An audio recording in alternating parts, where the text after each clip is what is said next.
Entonces, retomando lo que estábamos planteando, lo que había mencionado Sandra con respecto a la poca cultura que tiene la gente de hacer lectura, ¿sí?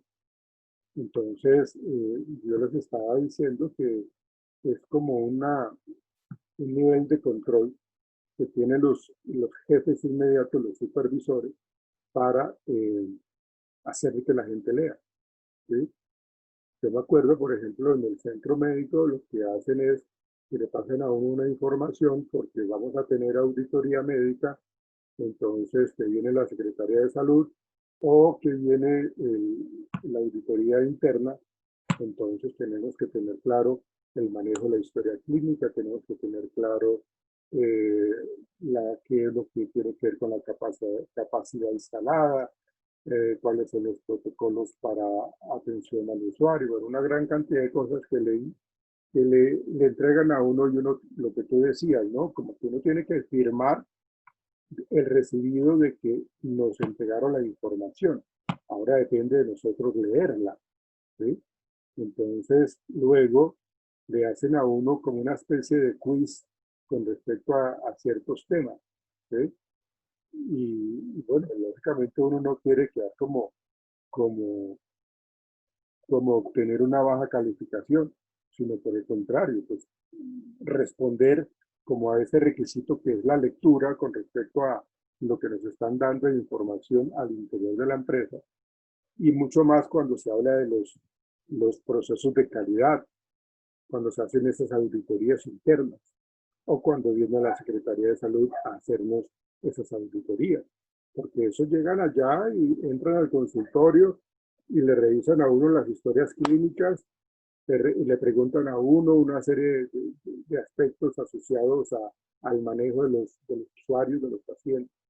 Entonces ahí vemos nosotros que se tiene que tener control, no es solamente colocar las carteleras por colocarlas o colocarlas en sitios no visibles, porque pues no es la idea. Por el contrario, hay que colocarlas que sean bastante llamativas, vistosas y que se coloquen en un lugar que sea de alto tránsito al interior de la empresa, ¿sí? Y si son folletos, igual. O sea, lo que invierte la empresa en impresión de todo este tipo de información escrita, ¿sí? O por medio de capacitación, con folletos también, pues eso no se puede perder. Y se le tiene que dar la importancia a eso, de tal manera que pueda representar cierto tipo de beneficios para las personas que responden muy bien a las preguntas y bueno, no tanto sanciones, pero sí de pronto pues va a adquirir beneficios, ¿no? Digamos, las personas que de pronto tengan un buen resultado de esa evaluación del conocimiento de la información, puede ser un día de descanso, ¿no? Eh, el, el viernes usted no venga a trabajar, por ejemplo, o un incremento, o una bonificación económica, o un bono para ir a Maloca, no sé. Entonces, son ese tipo de incentivos que hacen que la persona pueda acceder a ese tipo de beneficios siempre y cuando cumpla con el propósito de la lectura. Porque la idea es que la gente sepa qué es lo que tiene que hacer. Porque si nos hacen firmar y en un futuro no muy lejano o a mediano plazo pasa algún accidente y yo estoy involucrado y resulta que yo sí recibí la información pero no leí, pues como que el error es mío, ¿sí?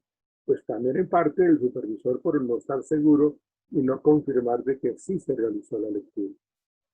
Entonces eso hace parte de toda esa información que Nicole muy amablemente nos compartió.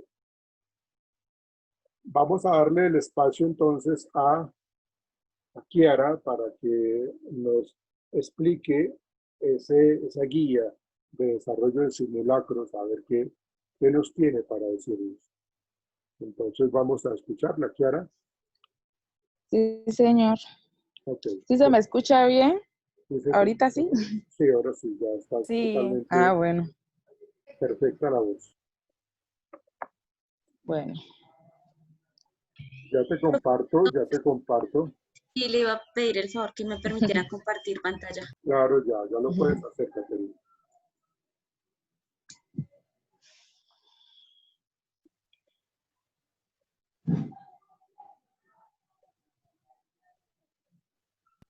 Me confirman por fin si la pueden ver. Se está abriendo. Está cargando. Gracias. Listo. Sí, ya. Bueno, el tema es guía del desarrollo de simulacro. Pásala, Katy. Bueno, ¿qué es un simulacro? Es un ensayo acerca de cómo se debe actuar en caso de una emergencia, siendo un plan preventivamente establecido basado en procedimientos de seguridad y protección. Un simulacro pone a prueba la capacidad de respuesta de la población y su ejercicio permite evaluar y retroalimentar los planes. ¿Para qué sirven los simulacros? Para acostumbrar a la población de un lugar a adoptar rutinas de acción más convenientes para reaccionar en caso de una emergencia. Ahí sale en la imagen un letrerito. Esa imagen la encontramos en cualquier establecimiento que vayamos, en los Transmilenios, hospitales, universidades. La gran mayoría los conoce. Pásala, Katy. ¿Cómo se realiza un simulacro? Es imprescindible diseñar un escenario que definan un conjunto de supuestos acerca del posible peligro que se sujeta a la instalación. Lugar, fenómeno, dice sismo volcánico, incendio, inundación, huracán, residuos y materiales. Peligro socio-organizativo.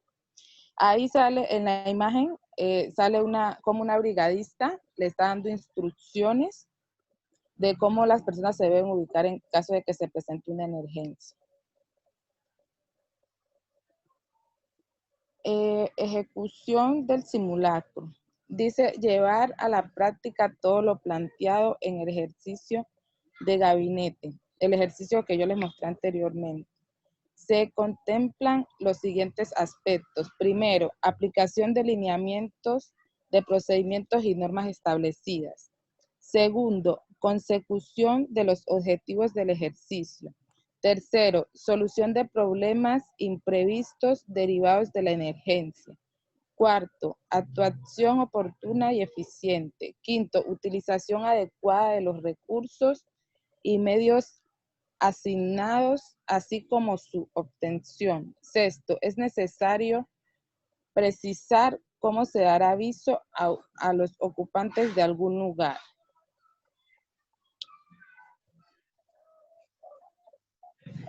Dice evaluación del simulacro.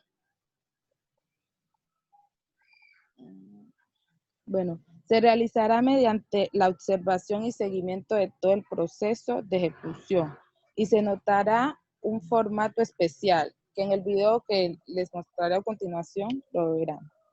Al finalizar, los miembros de la brigada deben reunirse para analizar aciertos y fallos, con apoyo de los resultados de los evaluadores. La evaluación se realizará confrontando la respuesta esperada con respecto a la obtenida y se incluirán las acciones de la brigada y la de los ocupantes. De las conclusiones se desprenderán notificaciones del plan de emergencia y la organización de futuros simulacros. Dice quién debe participar en un simulacro. Todas las personas, tanto las que están permanentemente como las que están circunstancialmente en el lugar donde se vaya a presentar algún caso de emergencia. Y se deberán ser orientadas por los brigadistas asignados con la finalidad de hacer un ejercicio más apegado y una contingencia real. Antes del simulacro se debe capacitar a la población que participará en él. tanto en lo que corresponde a los planes de emergencia como a las actividades particulares para realizar en el simulacro. Siempre cuando uno trabaja bueno, pues cuando yo trabajaba en la empresa que estuve anteriormente, a nosotros nos asignaban por área a un brigadista. En caso de emergencia, que antes de las personas, digamos, salir, tenían que salir con las instrucciones del brigadista. Pues a continuación, en el siguiente video, que me va a ayudar a compartir Catherine, se explicará un poco más claro cada uno de los pasos que se debe seguir. Ya voy.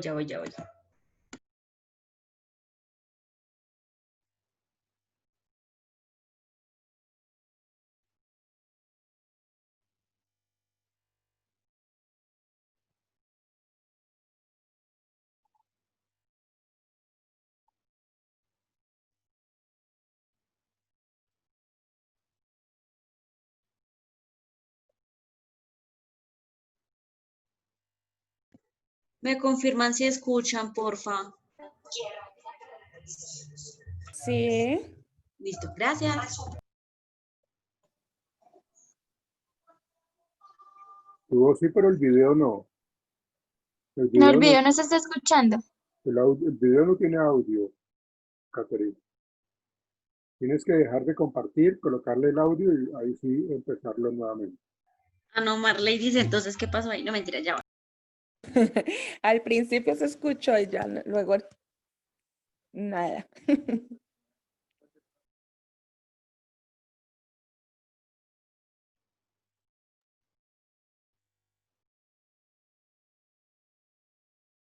Posteriormente se nombra al responsable del inmueble, jefe de piso, jefe de...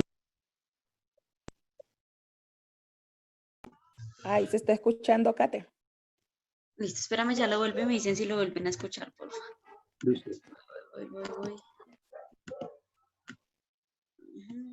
Listo. Me confirmo que escuchen el video. Ahora sí se escucha. Gracias. Guía rápida para la realización de un simulacro. Paso 1. Conforme la unidad interna de protección civil. La unidad interna será integrada por personal que trabaja en la institución, empresa, escuela, etc.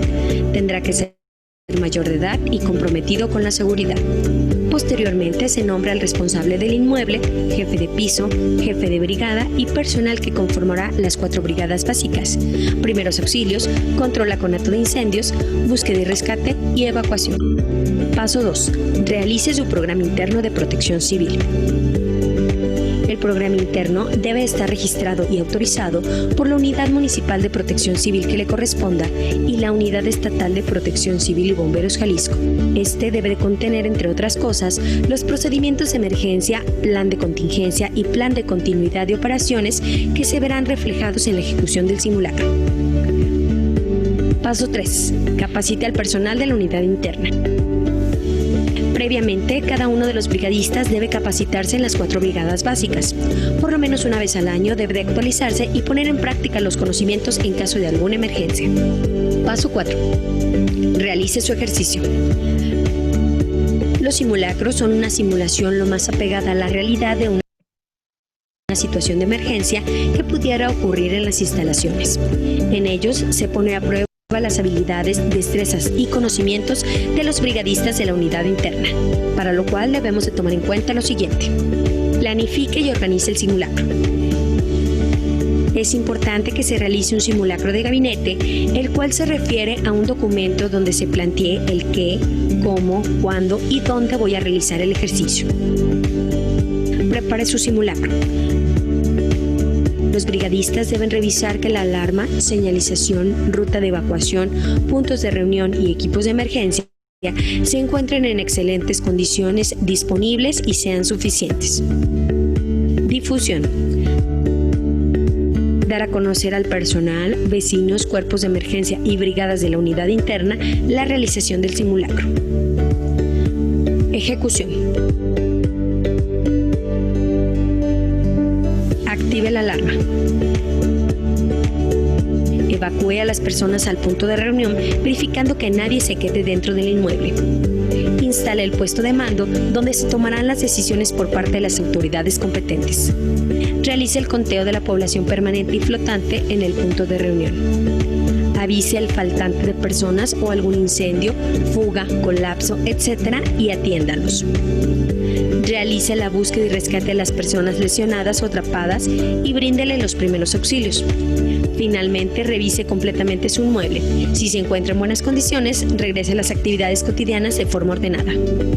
Evaluación. Al finalizar nuestro ejercicio de simulacro, se debe realizar una reunión con la unidad interna para realizar una evaluación e implementar mejoras. Recuerde que la diferencia entre la vida y la muerte es la prevención. No se convierta en una víctima más. Participe en los simulacros de evacuación. Recuerde que Protección Civil somos todos.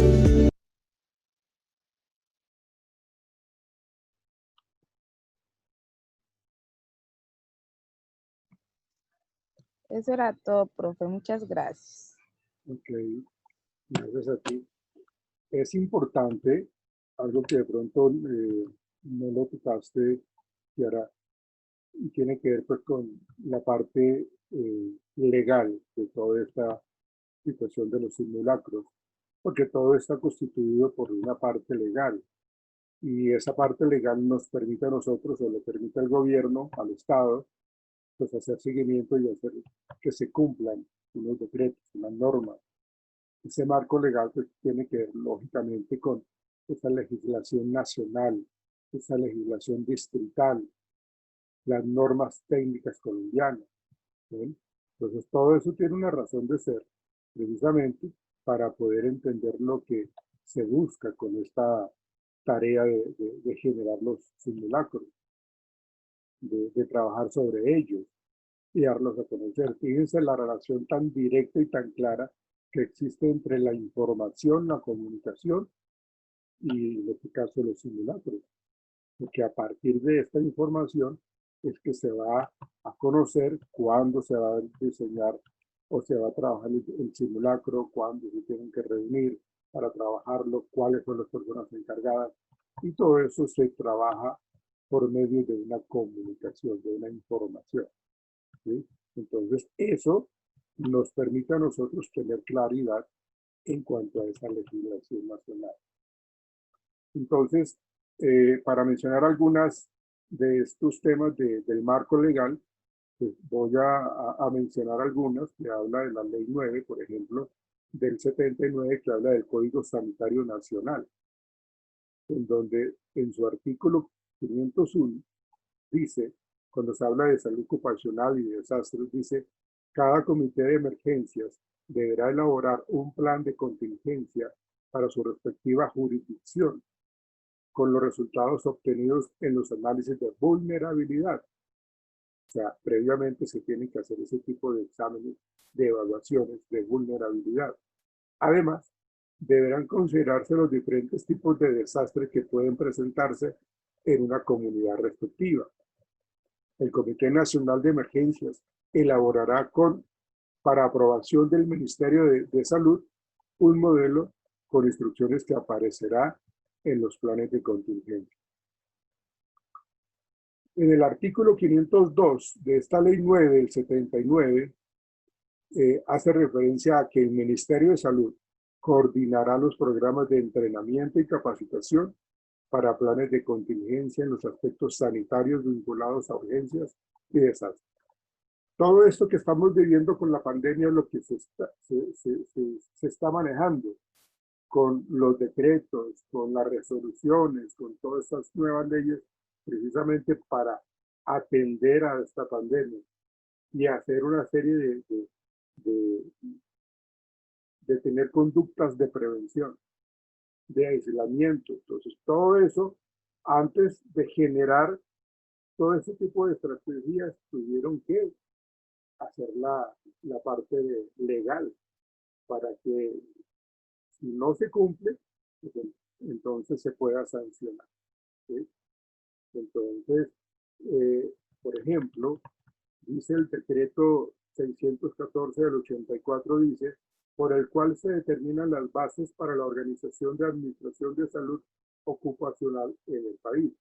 En su artículo 24 dice que los empleadores tendrán las siguientes responsabilidades, que es algo que ustedes ya conocen con respecto a cuáles son las responsabilidades de los empleadores cuando se habla del Sistema General de Seguridad y Salud en el Trabajo. ¿Sí? Entonces, todo este tipo de información del marco legal es importante porque con la Ley 46, por ejemplo, del año 88, en su artículo 3, habla del Plan Nacional para la Prevención y Atención de Desastres. La Oficina Nacional para la Atención de Desastres elaborará un plan para la prevención y atención de desastres, el cual, una vez aprobado por el Comité Nacional para la Prevención y Atención de Desastres, será adoptado mediante decreto del Gobierno Nacional. Acuérdense que el gobierno, el Estado, nos debe garantizar nuestra seguridad, nos debe garantizar el cumplimiento a nuestros derechos. Y uno de ellos es que realmente se emitan todo este tipo de leyes, de artículos, de decretos, para que se pueda establecer cuál es el camino a seguir, qué es lo correcto que debemos seguir para poder nosotros avanzar y disminuir una problemática que, si no la tenemos en cuenta, se puede desbordar y tener problemas medioambientales o laborales, sociales. ¿Sí? Por eso todo esto está muy relacionado para poder entender con respecto a esa atención de desastres. ¿Qué incluirá ese plan? Ese incluirá y determinará también todas las orientaciones, acciones, programas y proyectos, tanto del sector regional, nacional, local, el que fuese. Realmente eso es lo que está sucediendo allí. Las fases de prevención, atención inmediata y reconstrucción y desarrollo en relación a los diferentes tipos de desastres. Los temas de orden técnico, científico, económico, que es lo que estamos viviendo ahorita, esa parte técnica, científica, económica, cómo se ha visto. Recuerdo cuando comenzó la pandemia, cómo el gobierno empezó a estipular de que las personas que se le hubiesen cortado el servicio del agua, que lo reinstalaran precisamente porque el agua era supremamente importante y se llevara a cabo pues ese tipo de control. ¿Ven? Entonces, toda esta situación de lo económico, de lo financiero, cómo se empleó pues para bienestar de las personas que tienen créditos, ayudarlos a refinanciar a nivel comunitario, a nivel jurídico, a nivel institucional. Lógicamente, pues el papel permite todo, pero la situación es cómo realmente se lleva a cabo todo esto para bienestar de la ciudadanía. O si es al interior de una empresa para el bienestar de los colaboradores. Entonces lo que se tiende a hacer es educar, capacitar y participar en todo este tipo de implementación, inclusive esa participación comunitaria. ¿Sí? La función que corresponde a los medios masivos de comunicación. Ustedes han visto en la televisión cómo a partir del momento de la presencia de la pandemia, cómo los canales y todos los programas hacen alusión a eso. ¿Qué es lo que se debe hacer? ¿Qué es lo correcto que se debe tener con el tapabocas? ¿Qué es lo que se debe hacer cuando se sale a la calle, cuando se regresa y se entra a la vivienda de uno? Todo eso tiene que ver con los medios masivos de comunicación. Volvemos a hablar del tema de la información, del tema de la comunicación. Los recursos económicos físicos de orden técnico y operativo, todo lo que se puso en práctica para eso. Coordinación interinstitucional e intersectorial. La investigación científica y estudios técnicos necesarios para determinar cómo debemos hacer frente a esa investigación científica. a la pandemia en este caso. ¿Sí? Los sistemas y procedimientos de control, evaluación de los procesos de prevención y atención. Entonces, fíjense cómo nosotros entendemos que la legislación nacional está allí inmersa y es una obligación del Estado tener claro todo este tipo de acciones, de elaborar, de coordinar, de ejecutar, todo este tipo de instrucciones para que todo se tenga, se pueda manejar y esa atención a desastres sea lo más motivado para el bienestar de la población. Entonces, fíjense cómo toda esta legislación, todos los decretos, ¿sí? Por ejemplo, el decreto ley 919 del 89, en su artículo 3 dice Plan Nacional de Prevención y Atención de Desastres.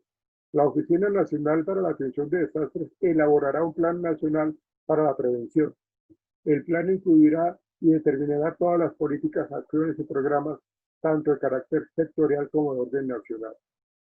¿Ven? Entonces, ahí ese decreto está muy de la mano también de todos esos artículos que antes mencionábamos nosotros en cuanto a la ley 46 del 88, o sea, en donde todo eso está vinculado allí y se le tiene que dar el seguimiento para que realmente se esté llevando a cabo toda esta información. ¿Sí? Esto es un decreto ley en donde el Ministerio de Salud coordinará todo esto. Es el que se va a encargar de entrenar, de capacitar, de mirar la contingencia, los aspectos de orden sanitario, en donde ellos tendrán la vigilancia y el control de ese Comité Técnico Nacional. ¿Para qué? Pues para prevenir. Es la responsabilidad del sistema educativo como integrante del Sistema Nacional para la Prevención y Atención de Desastres. Esa parte era muy importante. Me parece a mí que hay que darle el peso con respecto al tema de la legislación nacional. Y a su vez, si esa legislación nacional existe, pues lógicamente existe una legislación distrital, ¿sí? En donde, en este caso, ya más sectorizado, se habla del sistema educativo de Bogotá en la prevención y atención de emergencias, en donde se adoptan planes del tipo de emergencia en escenarios distritales. ¿Ven? Entonces, allí está el decreto 350 del 2003, en donde se habla de los espectáculos públicos y eventos masivos. Entonces, todo lo que tiene que regular allí, todo lo que tiene que manejarse en la dirección de prevención. Evaluar constantemente eso, y eso se tiene que hacer de una manera permanente para poder ayudar a evitar los riesgos que hemos visto durante todos estos días. ¿Tienen algún tipo de pregunta, por favor, al respecto? Por eso te decía, Kiara, que eso era algo muy importante, que de pronto no te enfocaste en esa legislación nacional y distrital. Pero eso es muy importante porque ahí están las bases sólidas para poder entender de que esto que estamos hablando, de que toda empresa debe tener ese sistema de riesgos y de desastres, de prevención de desastres, por eso se hacen los simulacros. ¿Qué es lo que se debe hacer? ¿Quién es el encargado? ¿Quiénes son los brigadistas? Se menciona cuándo va a ser el siguiente simulacro, a dónde tenemos que ubicarnos. Todo eso se tiene que generar. Y a ese seguimiento, todo ese seguimiento se le tiene que dar importancia para poder darle cumplimiento a esas leyes. Preguntas, por favor. Inquietudes, aportes.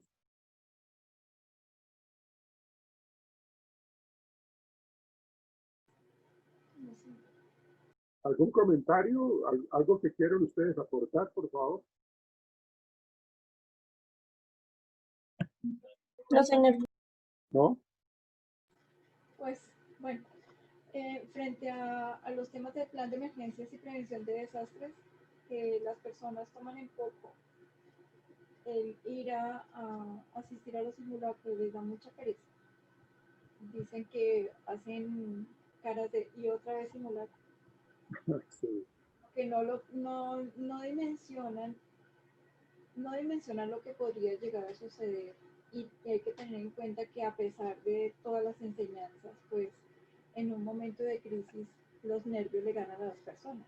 Por eso es que entre más se asistan a todo ese tipo de capacitaciones, pues más se interioriza cómo mantener el control y las rutas de salida y de escape y de, bueno, en fin, los puntos de encuentro, las señalizaciones, por dónde sí transitar, por dónde no. Es bien importante ponerle atención al tema, pero pues las personas no lo hacen con juicio.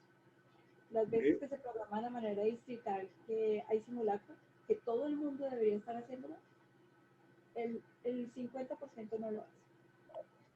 De hecho, se supone que las personas encargadas de concientizar, de transmitir la información, son las personas que tienen que realmente llegarle a la población, al objeto de la empresa, que en este caso son los colaboradores. Entonces, es importante, es de muchísima importancia que se logre captar la importancia de este tema y transmitírselo precisamente a estas personas que tienden a ser como un poco como negligentes, como un poco facilistas, ¿sí? En donde pues consideran que esto es algo pues, que no tendría sentido, ¿sí?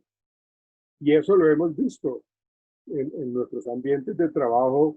La gente asume una actitud pues como muy no adecuada. ¿Pero por qué? Pues seguramente no han entendido la importancia que tiene esto, ¿sí? Hay gente que ni siquiera se integra en estos simulacros. Y lo otro es de que estos simulacros, la idea es de que se realicen de una manera mucho más continua, ¿sí? Para que ustedes saben que en la medida que nosotros practiquemos este tipo de simulacros, sabremos qué hacer cuando realmente pase algo. ¿Por qué? Porque lo hemos interiorizado, lo hemos logrado interiorizar y el proceso de aprendizaje se dio.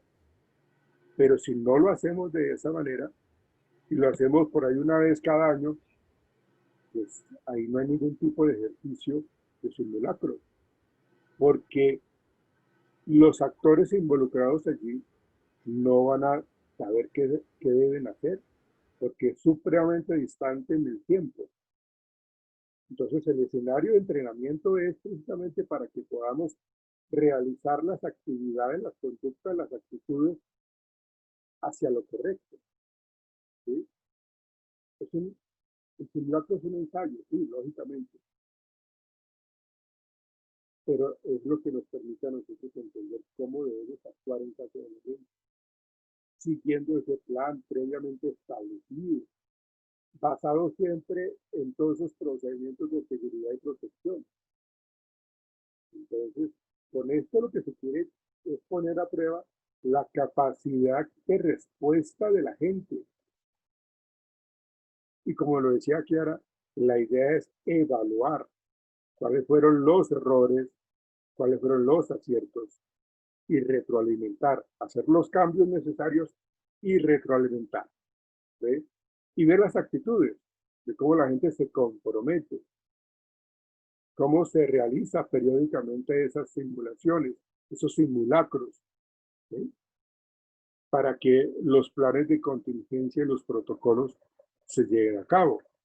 Entonces, fíjense cómo nosotros estamos inmersos en eso, porque existen esas normas técnicas colombianas en el sistema de gestión de lo que tiene que ver con las edificaciones, los medios de evacuación, el Código de Seguridad Humana, ¿sí? El Código de Seguridad Humana dice en esas normas técnicas colombianas, la 1700 dice, establece cuáles son los requerimientos que deben cumplir las edificaciones en cuanto a salidas de evacuación, escaleras de emergencia, iluminación de evacuación, sistemas de protección especial, número de personas máximo por unidad de área, entre otros requerimientos, ¿sí? Y eso constantemente tiene que estar actualizado. Esa base de datos tiene que estar actualizada permanentemente. Y eso incluye pues edificios de corte comercial, instituciones educativas, hospitales, industrias, entre otros, ¿sí?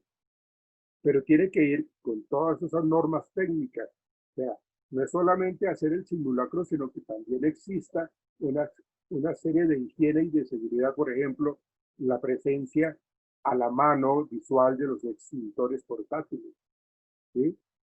Y que se logre identificar para qué tipo de fuego se puede utilizar porque no todos los extintores son iguales para cada tipo de incendio. Entonces, eso es supremamente importante, ¿sí? En las normas técnicas colombianas, en el numeral 2885 dice que establece en uno de sus apartes los requisitos para la inspección y mantenimiento de portátiles. Igualmente, el código 25 dice que establece la periodicidad y pruebas que se deben realizar sobre cada una de las partes componentes de un sistema hidráulico contra incendios. O sea, hay que estar evaluando permanentemente. Hay que estar mirando los cruces peatonales a nivel elevados o puentes peatonales. Hay que estar mirando los pasillos y corredores, las rampas fijas, todo lo que tiene que ver con señalización, las escaleras, el equipamiento, los bordillos, los pasamanos. Absolutamente todo tiene que estar en perfectas condiciones. Y esto es lo que evalúa. Esto es lo que se tiene que, mirando un poco esa normatividad legal, es lo que, para eso existe todo esto. Esto puede caer en el papel, pero si no hacemos el seguimiento y el control y la supervisión oportuna, necesaria y continua, esto puede generar una gran cantidad de problemas. ¿Bien? Entonces, todo este tipo de circunstancias tiene que ver con las normas, la legislación nacional, ¿sí? Los servicios de emergencia, la administración de incidentes, el manejo de los desastres. Entonces, todo eso era importante que usted lo supiera. Porque con todo esto, pues el alcance que se tiene es grandísimo. Porque un simulacro o esta guía de desarrollo de simulacros es una herramienta de apoyo para todas las áreas encargadas de la preparación para la atención de emergencia, sean organizaciones de carácter público o privado, siempre con el ánimo de que su respuesta pueda articularse con el sistema distrital para la prevención y atención de emergencias, de desastres, ¿sí? Entonces, todas estas organizaciones pueden mejorar el desempeño y la respuesta en sus niveles estratégicos, tácticos y operativos. Pero eso es una estructura grande y que se tiene que coordinar muy bien, se tiene que liderar muy bien. Porque si no lo alcanzamos, es porque realmente no se hizo una implementación adecuada, la estrategia no fue adecuada, la información no adecuada, los procesos de capacitación fueron tardíos o fueron incompletos. Entonces, se tiene que proporcionar herramientas metodológicas que permitan, cuando nosotros diseñamos una guía o manual para manejo del simulacro, ¿sí?, que permitan organizar, ejecutar y evaluar estos tipos de simulacros.